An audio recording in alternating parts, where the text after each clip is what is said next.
Dear future generations, I think I speak for the rest of us when I say, sorry. Sorry we left you with our mess of a planet. Sorry that we were too caught up in our own doings to do something. Sorry we listened to people who made excuses to do nothing.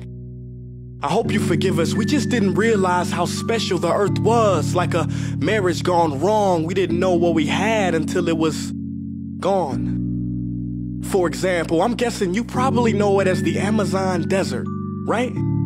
Well, believe it or not, it was once called the Amazon rainforest, and there were billions of trees there, all of them gorgeous. And oh, you don't know much about trees, do you?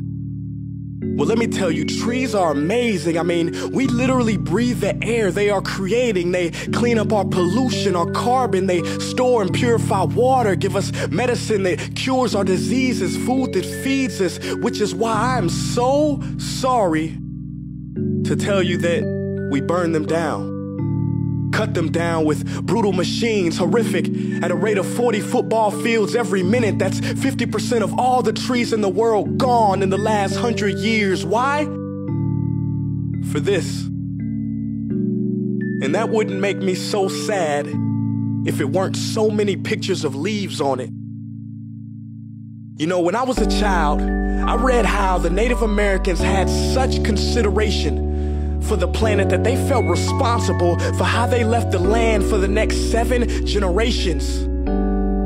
Which brings me great sorrow, because most of us today don't even care about tomorrow.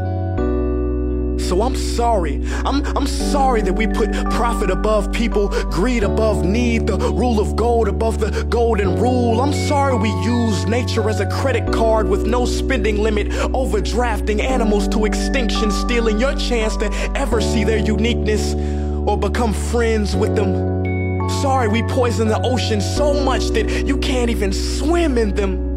But most of all, I'm sorry about our mindset, 'cause we had the nerve to call this destruction progress.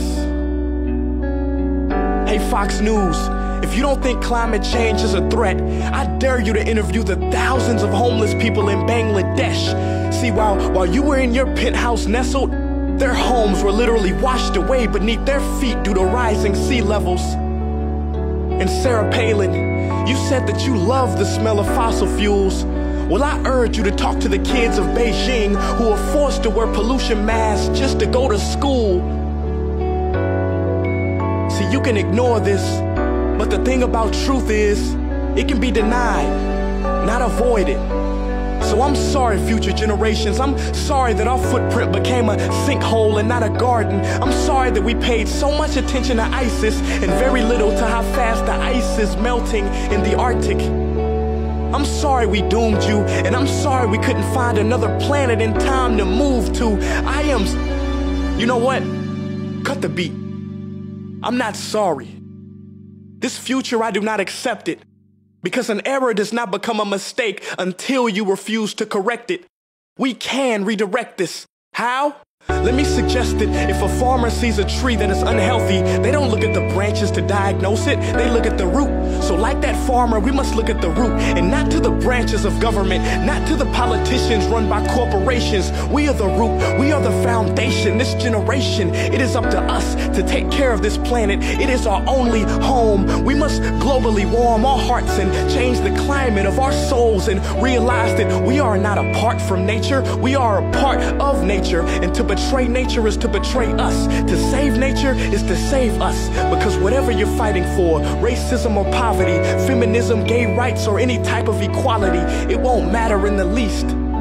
Because if we don't all work together to save the environment, we will be equally extinct. Sorry.